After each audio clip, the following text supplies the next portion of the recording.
जय माता दी, जय माता दी। लगातार पवन सिंह के गीत, देवी गीत लगातार आवता, रोजे आवता।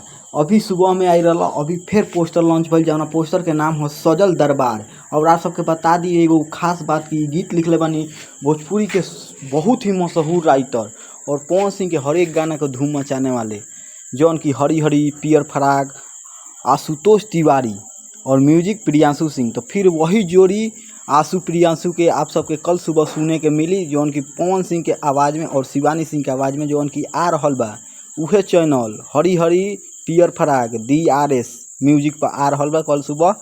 तो आप सब कल सुबह देखी 9 बजे। ये गाना के बहुत सारा प्यार दुलार दी लोगन, आशु प्रियांशु के जोड़ी और पवन सिंह शिवानी सिंह।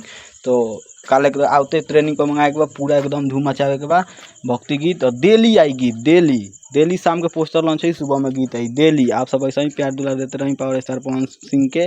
जय भोजपुरी, जय माता दी, जय power star. Subscribe my channel.